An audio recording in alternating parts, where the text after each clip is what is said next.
गरियाबंद जिले में महिलाओं के स्वास्थ्य और स्वच्छता को लेकर जागरूकता फैलाने का अभियान चल रहा है। इसका नेतृत्व कल्पना पाटिल कर रही हैं। 15 वर्षों से कल्पना महिलाओं को महामारी के दौरान सुरक्षित और स्वच्छ उपाय अपनाने के प्रति जागरूक कर रही हैं। उन्होंने ये पहल तब शुरू करी जब उन्होंने देखा कि ग्रामीण क्षेत्रों में महिलाएं असुरक्षित उपायों का सहारा ले रही हैं, जिससे कि उन्हें स्वास्थ्य संबंधी गंभीर समस्याओं का सामना करना पड़ रहा है। महिला बाल विकास विभाग के सहयोग से कल्पना ने बेटी बचाओ बेटी पढ़ाओ अभियान के अंतर्गत स्कूलों में कई कार्यक्रम आयोजित किए।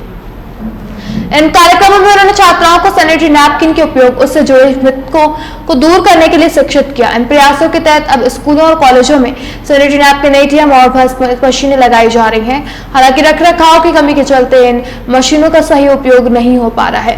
कल्पना पाटिल का यह अभियान न केवल ग्रामीण क्षेत्रों में बल्कि शहरी क्षेत्रों में भी असरदार साबित हो रहा है, जहाँ महिलाएं अब महामारी और उससे जुड़ी स्वच्छता पर खुलकर चर्चा करने लगी है। बेटी बचाओ बेटी पढ़ाओ के तहत हमें ये बताया कि महामारी आता है, उसी के बारे में बताया है हमें क्या यूज करना है और क्या यूज नहीं करना है। महामारी के समय हमें भीड़ से नहीं नहाना चाहिए, ठंडी चीजों से दूर रहना चाहिए और हमें अच्छा से चीज खाना चाहिए।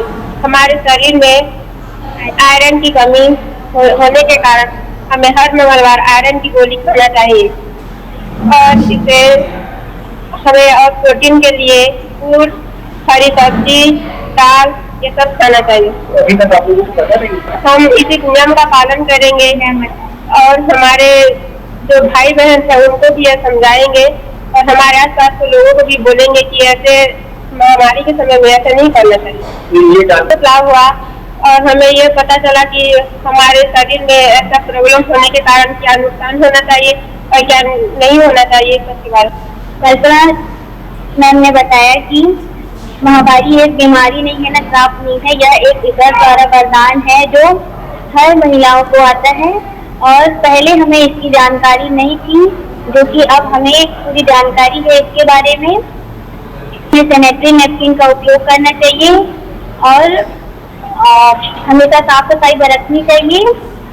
की बात नहीं है, ये गर्व की बात है कि हमें महामारी आती है। महामारी के समय जब हमारे शरीर के अंदर आयरन कमी हो जाती है तो उसकी पूर्ति के लिए हमें गुड़ खाना चाहिए, प्रोटीन के लिए हमें भाजी खाना चाहिए और खून की कमी होने तो आयरन का टेबलेट लेना चाहिए।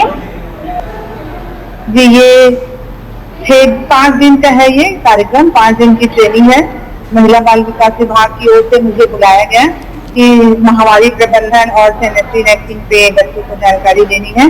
तो हम बहुत एक दिन में 3 स्कूलों में गए और स्कूल में बच्चों के साथ में ही हमारी ट्रेनिंग थी। बच्चों को ही सिखाना था, बच्चों के साथ में चर्चा था, उनसे ये जानना था कि वो अभी क्या करते हैं महामारी में और उनका प्रबंधन कैसे करते हैं, क्या सैनिटरी नैपकिन का इस्तेमाल करते हैं, अगर सैनिटरी पैड का इस्तेमाल करते हैं तो क्या वो संतुष्ट भी है उस पैड से।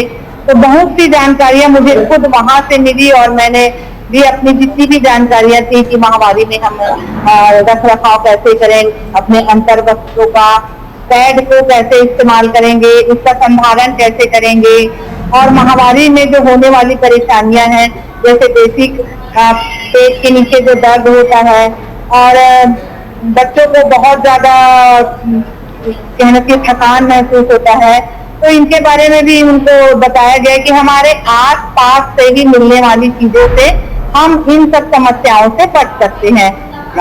ये तो बच्चों से बात करने पे पता चला कि आज तक जैसे बच्चियां भी मेरे पास आई, मिडिल की बच्चियां, हाई स्कूल की बच्चियां, तो उनका कहना है कि आज तक महामारी से संबंधित कोई भी चर्चा ना तो उनके माँ के द्वारा, ना सहेलियों के द्वारा, ना किसी भी संबंधियों के द्वारा और ना तो स्कूल में भी इसकी चर्चा टीचरों के द्वारा नहीं की गई।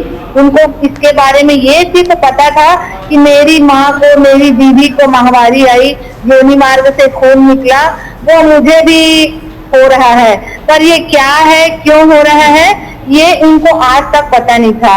तो यही बताने का मैंने प्रयास किया है कि वाकई में महामारी क्या है, क्या धारणा है। बच्चियों को रात में ही क्यों ना महामारी आए, बाल को गीला कर कर नहला देना, बच्चों को अलग सुलाना, अलग बिस्तर देना, उनके साथ में बैठकर खाना नहीं खाना, उनसे ऐसा व्यवहार करना कि जैसे उनको कोई छूत की बीमारी लग गई है।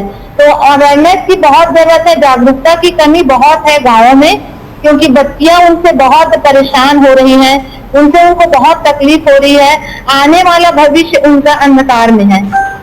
शासन का सपोर्ट इतना ही है कि महिला बाल विकास गरियाबंद जिला, जो जिला अधिकारी हैं हमारे अशोक पांडे सर जी, उन्होंने समझा, उनके साथ बहुत समय से जुड़े हुए हैं, इस पर कार्य कर रहे हैं, तो उनको ये कमी बहुत महसूस हुई कि वाकई में जो जानकारियां हमारे पास है, जो जानकारियां मैं लोगों को देती हूँ, वो हमारे ये सुदूर अंचल में देने की बहुत जरूरत है। तो ये पहली बार ऐसा हुआ है कि शासन की ओर से मुझे इतना अच्छा मौका मिला है कि मैं ऐसे गाँवों में आकर के ये जानकारी दे पा रही हूँ। तो महिला बाल विकास से मुझे ये पहली बार इतना अच्छा, इतना बड़ा मौका मिला।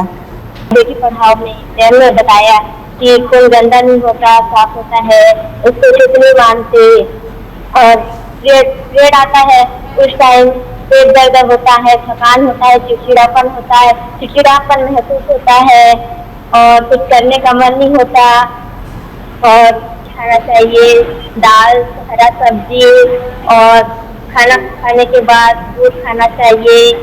ऐसे बस मम्मी बताई थी तो मैं खाती थी कभी कभार और लाभ हुआ। पहले भी पता था, अब मैम बताए तो हम लोग भी करेंगे अब, और घर वालों को बोलेंगे, बहन को, दीदी को, आस पास पड़ोस वालों को।